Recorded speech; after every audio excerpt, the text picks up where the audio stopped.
Hi, this is Steve with Coin Stuff I Like, and uh, you'll find out as I bring out more videos that one of the things among many across numismatics, one of the things I like is products from Dan Carr and the Moonlight Mint.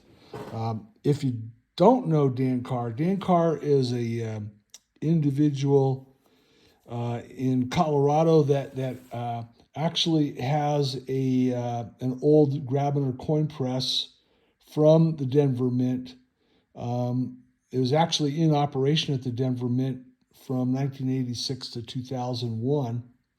Um, and Dan acquired it for the Moonlight Mint in 2007 at auction. And uh,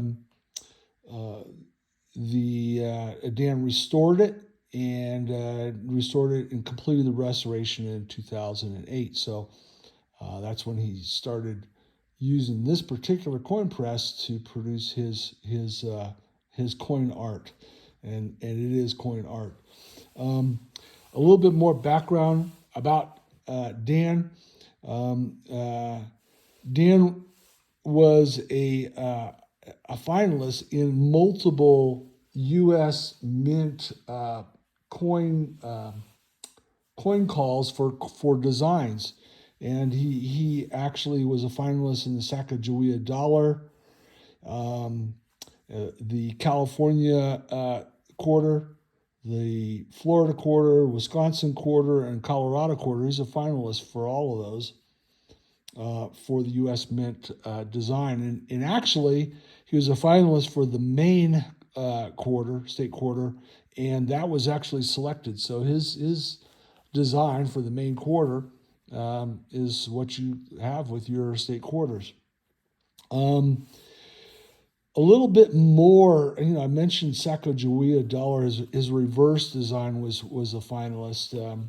And he actually submitted an obverse and was one of the few individuals that weren't invited to that original competition that his designs were accepted. And as U.S. Mint was starting to mull over ideas of a golden dollar with a woman on the golden dollar, Dan had submitted or made a Bessie Coleman a golden dollar example back in 1998. And this is before they decided on Sacagawea. So he was working on the initial stages of the golden dollar before the U.S. Mint, and initially came up with Bessie Coleman design, and then Sacagawea designs. So there's a little intro. Now, what I want to do is I just got a couple of Dan's latest products. In November of 2023, he released a 1793 flowing hair dollar, which was overstruck on a silver eagle, actual authentic U.S. silver eagle. And he also produced a 1886 O trade dollar. Neither of those actually existed, which is why he's producing them as fantasy pieces, and that really that's what they are. They're fantasy coins that look very much like the original designs. There's modifications, of course, but it's really nice for a collector that has a collecting interest. And for example, we have the 1794 to 2024 anniversary flowing hair coins coming out next year by the U.S. Mint. So this sort of fits in that vein. So he produced these in November 2023, and I decided to get a couple of the flowing hair dollar designs. So what I want to do is open this up, This, by the way, is how Dan sends his materials out in a large envelope with lots of authentic stamps. So let's get started here. I'm going to pull this out. He usually will wrap it and stamp it with his information on it. So let's go ahead and get that opened up. I'll be back because I don't want to struggle with this on camera. So I'll be right back. So I'm a little bit wowed because I didn't expect what I'm seeing here.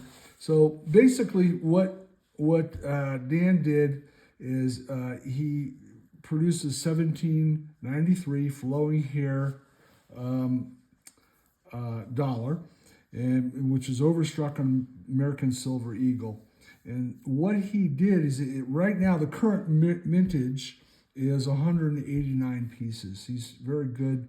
On the Moonlight Mint website, he has a document that he keeps that has all the products that he's produced over the years, plus their meticulous mintage figures. So right now the current mintage is 189 pieces total, but what he did is before he polished the dies to make this, he struck a bunch of coins that came out with a satin finish, as you can see there. I'll get my hands out of the way. I'm going to take them out so they'll be, you'll be able to see them. But there's a nice satin finish on these.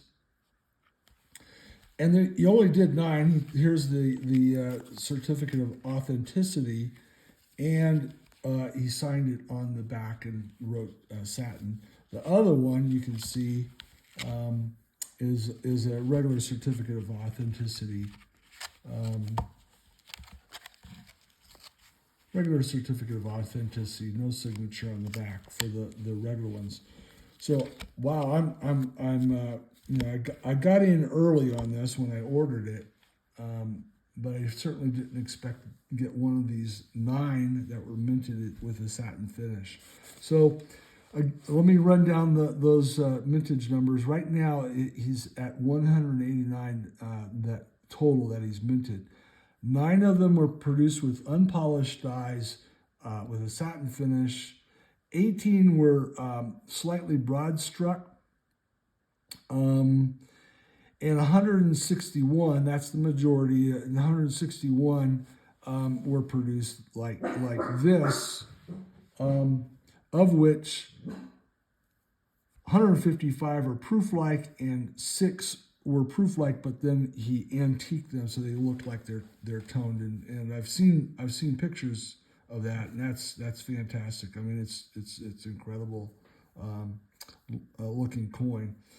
So basically what I did is I've got one of the first 9 that he minted without polished dies, using with a satin finish, and then the proof-like that he made for the majority of them, 161 pieces basically.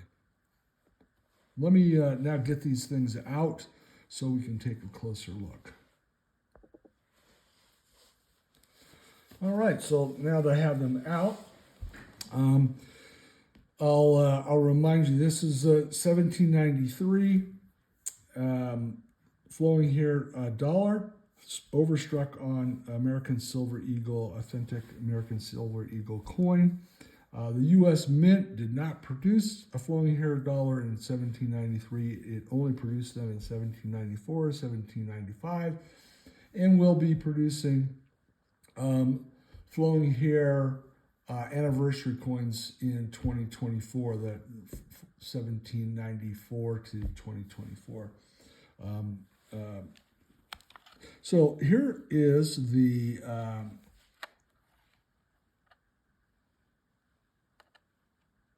the coin out.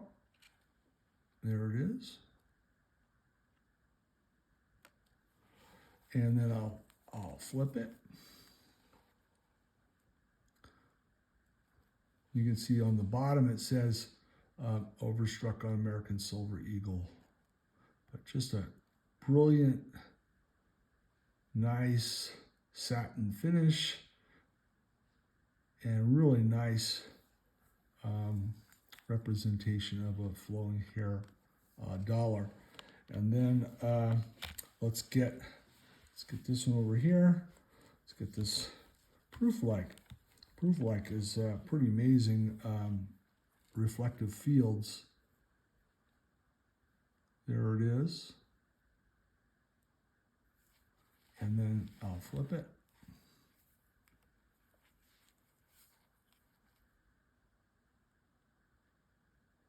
Pretty amazing. Pretty amazing coin. The other thing, these are smooth edges.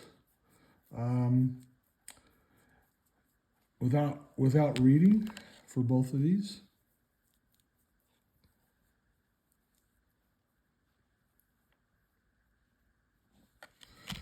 And man, I'm happy with these.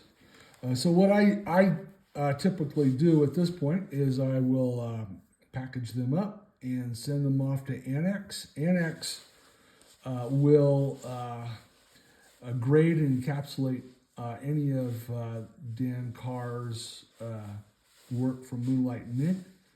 And so that's what I usually do, just to preserve the coins and have a grade on them.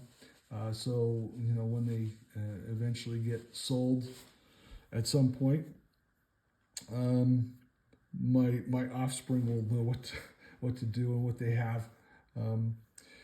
But yeah, that's what I usually do, send them to Annex. Now, PCGS does grade a few of Dan Carr's work if his items are in one of their, they list a bunch of books that if the item appears in the book, then like Cherry Picker's Guide.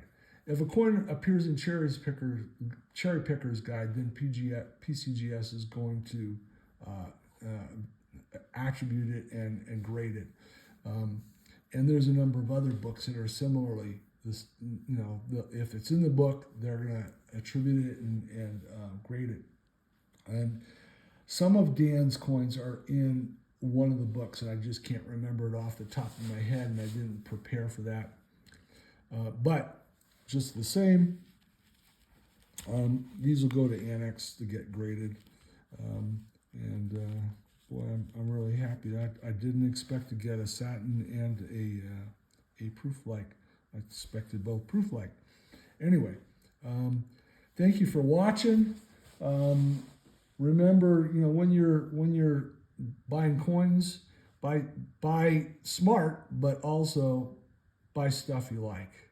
See you next time. Bye-bye.